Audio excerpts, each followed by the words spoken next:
Now that you're finally back, I hope you realize how icily replaceable you are." Kenneth Hoffman's lips curled into that smug grin he reserved for moments when he believed he held the advantage. Those were his first words to me the second I stepped into North Peak Engineering's headquarters after a week's vacation in Colorado Springs. Not a simple welcome back, not even a casual "how was your trip?" No. Kenneth led with that.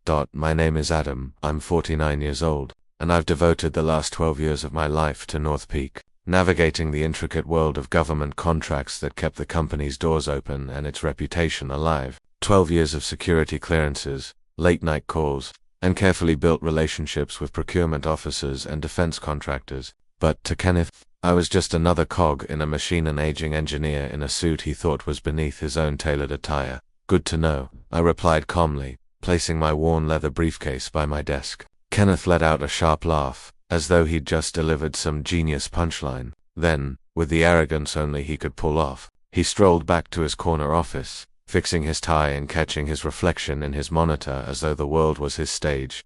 Kenneth had been my superior for 3 years, ever since North Peak's so-called restructuring. Before that, I reported directly to the CEO, Jonathan Rivers, a man who actually valued my work and understood the delicate machinery behind federal contracts. But once the restructuring swept through, Kenneth was dropped into the mix, bringing nothing but his MBA buzzwords and a background in commercial construction. That was the beginning of the decline.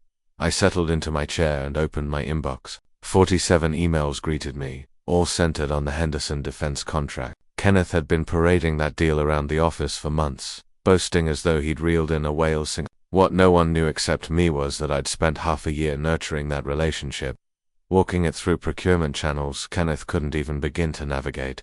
The phone on my desk rang. "Adam, glad you're back," came the steady voice of Colonel Patricia Barnes from the Department of Defense. "We need to go over Phase 2's timeline adjustments." "Of course, Colonel," I said smoothly, already pulling up the relevant files. "Give me a moment to access the specifications." While I handled the call, Kenneth's booming voice carried from his office. He was on another line, likely with Jonathan, undoubtedly, spinning the Colonel's early approvals as a product of his leadership. I'd heard him deliver the same script before. The team really came together. Strong leadership makes all the difference. When I ended the call with Colonel Barnes, I sat back, staring at the blinking cursor on my computer screen. Months ago, I had bookmarked a job site, telling myself I'd never actually use it. My hand hovered over the mouse. 12 years. 12 years of doing the legwork of understanding procurement officers' quirks who required a 3-week buffer, who preferred in-person delivery of specs, and who, in Huntsville or Wright-Patterson, was jockeying for leverage. Kenneth didn't know any of this. He couldn't. A moment later he strutted out of his office, jacket perfectly aligned on his shoulders. "Don't forget, quarterly reports due Friday," he tossed out casually, not even glancing at me. Then he added, "Oh, and Adam, next time you decide to take a vacation during a critical phase of a contract, try giving the team some notice." I simply nodded, watching him disappear toward the elevator. The team, as though there was anyone else in this building capable of threading the needle between government compliance and practical deliverables, as though any of them could keep this company profitable without my experience. Something settled inside me, not rage, not frustration, but an unshakable clarity. I had walked into North Peak at 27, fresh out of the Navy, where I'd spent years running procurement logistics in classified locations the Pentagon wouldn't dare mention. Jonathan Rivers had hired me himself, saying he needed someone who didn't just read government paperwork but understood the actual machine behind it. He wasn't wrong. In those early days, I was everywhere: defense expos in DC, secure facilities outside Atlanta, 5 a.m. calls to clarify specs for Aberdeen Proving Ground. I knew which officers were lifers and which were temps, which decision-makers carried real influence and which were rubber-stamp signatures. My clearance was higher than anyone else's at North Peak, secret level, compartmentalized. The kind of clearance you don't just buy or transfer. It takes years of checks, investigations, and trust to earn.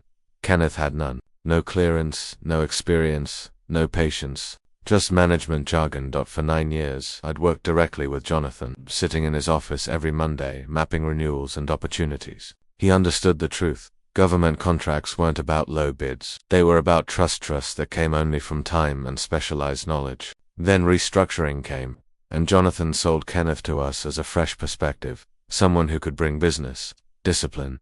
During Kenneth's very first week, He asked me for a summary of our government pipeline. I spent 3 days crafting a detailed report covering 12 active contracts, nearly 20 prospects, and a map of relationships I'd been cultivating for a decade. He listened for less than half an hour before asking, "Can't we just bid lower and win more?" That should have been the warning sign. Over the next 3 years, I watched him steal credit for every win, framing them as his strategic leadership, while avoiding the messy parts that actually mattered. Colonel Barnes asked for me directly. The Huntsville team scheduled calls around my calendar, not his, and yet, in management meetings, Kenneth packaged it all as his brilliance. Worst of all, he convinced himself that government contracts were no different than any other deal, that the breaking point came 3 days after his smug, replaceable remark. I was sitting in my truck in the parking lot, engine idling, when my phone buzzed. A message flashed across the screen. "Adam, still interested in that senior partner role we discussed? Call me Vincent Shaw, CEO of Sterling Solutions, North Peak's fiercest competitor." We'd spoken casually at a defense conference half a year earlier. He'd hinted they were looking for someone with my expertise. I had dismissed it back then, telling myself loyalty mattered. 12 years with one company meant something, but Kenneth's words kept circling in my mind. Icily replaceable. I thought of Colonel Barnes, who only trusted me for Henderson. I thought of the procurement officer at Wright-Patterson who ignored Kenneth's calls, but always answered mine. I thought of the 3 multi-million-dollar contracts on the table that existed only because of my years of persistence. Replaceable. Hartley.I called Vincent. "Adam, glad to hear from you," he said immediately. "Let's get straight to it. We just lost a senior partner to retirement. We need someone to step in fast. Full partnership track, equity stake, and every government relationship you bring remains yours to control. No micromanagement, no credit stealing. We want you, not just your work." I exhaled slowly. "What's the timeline?" 2 weeks ideally, 1 week if you can manage it." I stared through the windshield at Kenneth, visible through the office glass. Still playing the part of the conquering executive. Windows. He was gesturing animatedly and what looked like another phone call with, probably explaining how Wealth Government Division was performing under his leadership. "Send me the paperwork," I said. The next morning, it tipped up my resignation letter. 2 sentences. Effective immediately. "I'm resigning from my position at North Peak. Thank you for the opportunity." I printed it, signed it, and walked it directly to John. He looked up from his computer, surprised. "Adam, what's this about?" "Kenneth Wright," I said, placing the letter on his. "I am easily replaceable. So ya won't have any trouble finding someone else to manage the Henderson contract, or the Wright-Patterson renewal, or Thebadine proposal that's due next month." Jonathan's face went pale as he read "Adam, wait. Let's talk about." But I was already walking toward door. "I've taken a position with Sterling Solutions. They seem to think me experience has value." I cleaned out my desk while Kenneth was at lunch. 12 years of files, contact lists, and relationship notes went into 3 boxes. The government contracted A-base stayed on the company's server, but the real relationships, the ones built on trust and years of reliables, those walked out with me. Kenneth returned from lunch as I was loading the last box into my truck. He watched from the parking lot but didn't say anything. My phone buzzed as I drove. A text to Kenneth's number Copieto Jonathan's Henderson defense contract cancelled, effective immediately. Colonel Barnes. Jonathan called me at 6 p.m. that same day. I was at Sterling Solutions, signing paperwork in Vincent's office. "Adam, we need to talk. This is bigger than whatever happened between you and Kenneth, is it?" I kept my voice level. Vincent raised an eyebrow, but continued reviewing contract details. "The Henderson contract is worth $25 million over 3 years. Colonel Barnes won't take Kenneth's calls. She's saying the deal is off, unless you're managing it." I looked out the window of Sterling's 20th floor conference room. Downtown Memphis stretched out below us, the Mississippi River catching the last light of the day. "That's unfortunate. Don't play games with me, Adam. 12 years hold count for something. Your 12 years should count for something. But your restructuring put Kenneth in charge of decisions he doesn't understand with relationships hadn't built. In a business he's never worked." Jonathan's voice sharpened. "Kenneth's got an MBA from Emory Henno's business. Government contracts aren't business. Jonathan, they're relation. Trust security clearances that take years to get and can't be. Kenneth doesn't have the clearance to access half the files necessary to manage the Henderson contract, let alone the technical expertise to answer Colonel Barnes' questions. We'll get him cleared. We'll bring in. Secret clearance takes 18 months minimum with no guarantees, and Colonel Barnes has worked with me for 8 years. She trusts my judgment on technical specifications and timidity. She's not going to start over with someone new because Kenneth Oss an MBA. There was a long pause. Vincent finished reading and slid the partnership agreement across the table. I signed it while Jonathan searched forwards. What do you want? Jonathan finally asked. I want Kenneth to understand that some people aren't as only replaceable. This is about ego. This is about competence. Kenneth spent 3 years taking credit for work he didn't do, relationships he did, and expertise he doesn't have. Now he gets to find out what North Peak's government division looks like without the person who actually runs it. I hung up and handed the signed contract back to Vincent. Rough conversation. He's necessary one. My phone started buzzing with texts. Kenneth. Finally understanding that the Henderson contract wasn't just paperwork, but a relationship with specific people who'd worked with me. Then Jonathan again, then someone from North Peak's legal department. It turned the phone off. The next morning brought 3 more cancelled contracts. Wright-Patterson Air Force Base pull-out of a $15 million radar upgrade. Aberdeen Proving Ground suspended negotiations on a testing facility contract worth $8 million. Each cancellation came with same message. Primary contractor relations terminated. Vincent led me into his office at 10 a.m. Adam, I've got to ask, did you know this would happen? I knew that Kenneth had convinced himself that government contracts were just about having the right paperwork and submitting the lowest bid. I knew that he didn't understand the relationship component or the security clearance requirements or the technical expertise expectations. What I didn't know was how quickly their clients would make their preference. And now, Kenneth gets to learn that easily replaceable is a theory that doesn't survive contact with reality. Vincent leaned back in his chair. Your old company just lost $48 million in active contracts because one manager told one employee he was easy. That's one way to look at it. What's the other way? Kenneth spent 3 years systematically undervaluing the person who built every government relations North Peak had. He convinced himself that management credentials were more important than technical expertise and client trust. Now he's finding out what those relationships were actually worth. By noon, my phone had 17 missed calls from North Peak numbers. Vincent and I were reviewing Sterling's current government contract portfolio when my personnel phone rang. Unknown number, but I recognized the area code. Memphis, this is Adam, this is Patricia Barnes. I wanted to call you directly, Colonel Barnes. I stepped out of Vincent's office and walked to the conference. Colonel, good to hear from you. I'm calling because Jonathan Rivers has been trying to reach me for 2 days and I think there's some confusion about the Henderson contract situation. I sat down and looked out at the Memphis skyline.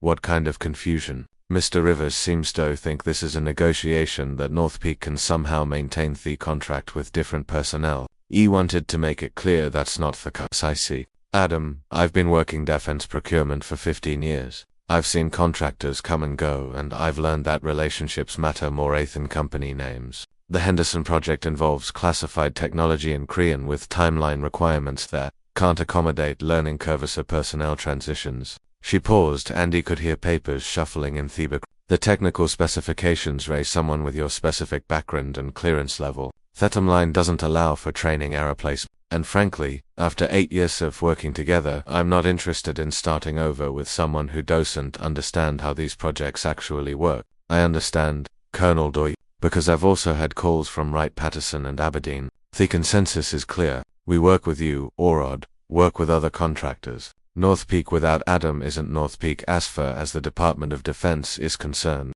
After the call ended, I sat in the conference room for 10 minutes browsing what I just heard. It wasn't just about the Henderson contract. It was about the entire foundation of North Peak's government business. Vincent knocked on the door. Everything all right? Colonel Barnes just explained something to me that I'd never fully understood, which is for 8 years I thought I was working for North Peak building relationships that benefited the... But from the client perspective, the relationship was always with me personally. The company was just the administrative framework. Vincent sat down across from me. That's not uncommon in government contracting. Technical expertise and security clearances are personal assets.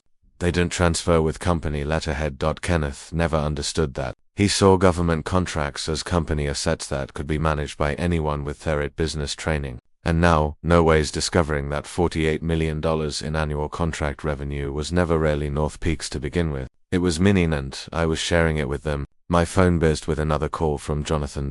I declined it. Vincent, I need to ask you something. How many of Sterling's government relationships are dependent on specific individuals? About 60%, maybe more. Governmental entities don't care about corporate structure or management philosophy. They care about competence, reliability, and trust, all of which are So when Kenneth told me I was easily replaceable, he was telling you thought he didn't understand the business was supposed to be managing. Classic corporate blindness, focusing on organizational charts instead of relationship maps. That afternoon, I learned that Kenneth had called a company-wide meeting to discuss temporary setbacks in the government division. According to my former colleague, Stephen, Kenneth had spent an hour explaining how they'd overcome the current challenges through strategic partnerships and enhanced business development. Stephen texted me.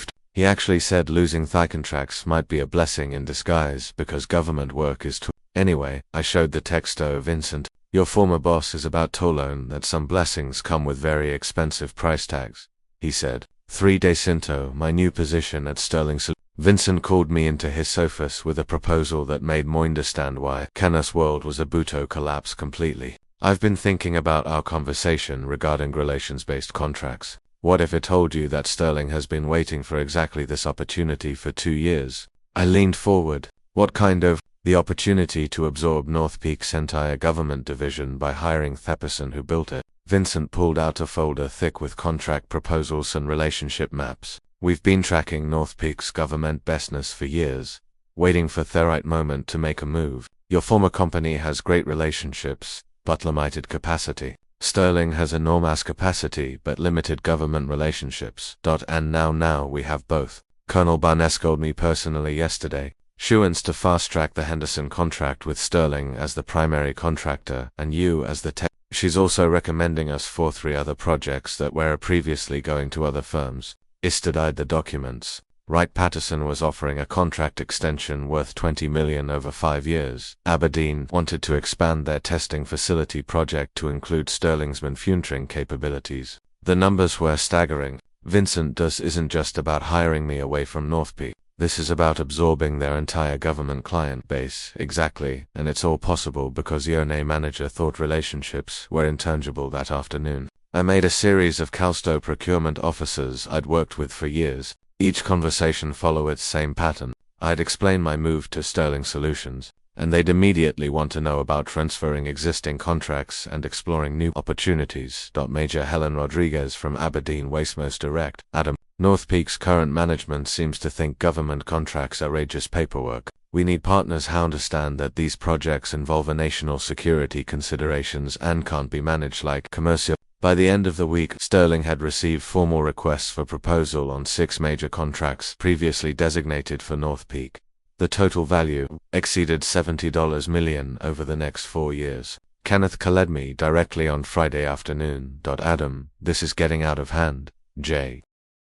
Jonathan's willing to discuss a significant raise and a promotion. E4 consider coming back. I was in Sterling's new government contracts division office, which Vincent had set up specifically for the business where the card from North Peak were kind of director level your own department. Kenneth would report to you and government matters. Interesting what's changed Jonathan's mind about the value of specialized expertise. Kenneth's voice tightened. Look, maybe I was wrong about some things, but you're destroying a company that gave you 12 years of opportunity. Kenneth, I'm not destroying anything. I'm simply working somewhere that understands the difference between managerial and industry expertise.